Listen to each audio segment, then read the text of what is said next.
LLowalong Farms here, catching up with the kids. This is a new segment where they've got going, and we're here today at Crown Lodge catching up with Nathan Jack. How are you today, Nath? Good, thanks Grant. Thanks for having me. Yeah, no worries, mate. Good to be here. Lovely day for it.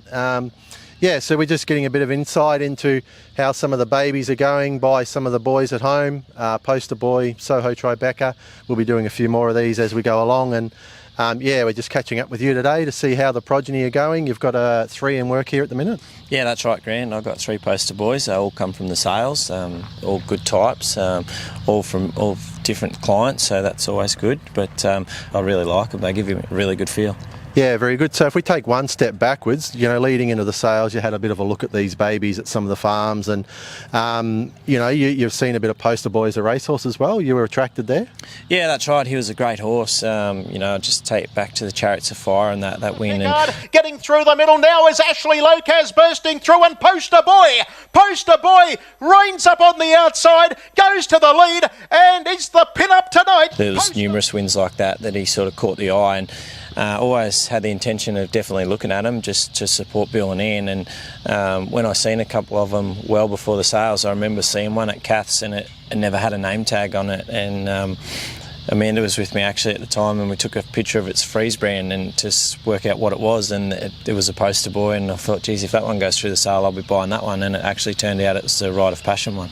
Yeah, right. Yeah, that's very interesting. Yeah, he does seem to leave a stamp on him. He was an imposing horse himself, and you know, we are getting good feedback from other clients as well that they seem to have a bit of a brain. They're very smart. They pick things up pretty quickly. So yeah, so that's always a good sign. Yeah, that's right. They're super intelligent, super easy to work with. Sort of once they work out what they're doing, they're actually really easy and really kind horses too, which makes it very easy. Yeah, it's interesting. Kath actually says that about him himself during the collection and everything. She said he's taken to it very well, and he just walks in and does his job. There's no messing around. He knows exactly what he's there for. So hopefully that's something that flows through to his babies. And so yeah, we've got some footage today of the 3 of the ones that you've got in work today. You bought obviously the Speak No Evil colt from the sales. He's going along okay? Yeah, he's a colt I really love. He's sort of just had to have him in a tighter hobble originally, and we just keep sneaking him out. But today's his last day. He's going out now, but I really like him. Super intelligent, super friendly.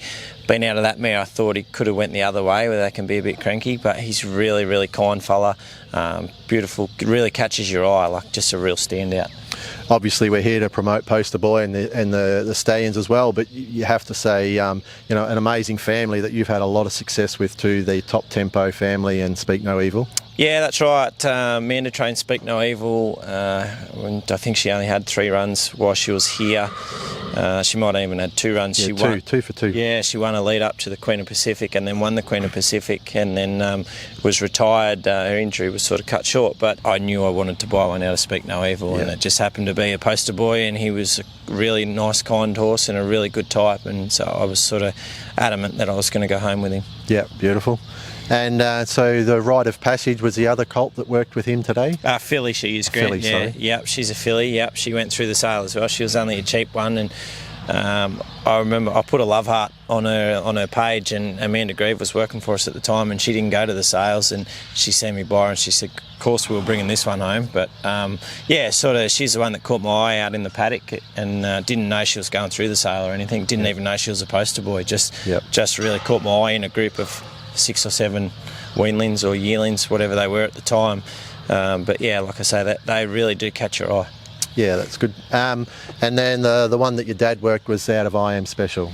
Yeah, he was one that we've only just got him actually. He was broken in off the farm, so we haven't had him very long. But he was a bloke from Perth owns him, Ian Barker, and asked me to have a look at him, and I had no intentions of looking at him at the sales, and he sent me 2, and I actually said to him, I really like the poster boy fella. Like he actually was quite a nice type, and I think the other one was probably stronger bred on the dam side. I can't remember what it was, but the poster boy was definitely the better type of the 2. Yeah, that's good. Awesome. So yeah, so obviously we're still very early on. We're a little way off seeing these boys at the races, but you know, the word that we're getting back is very positive from them. We'll be putting a few more videos out and a few more interviews.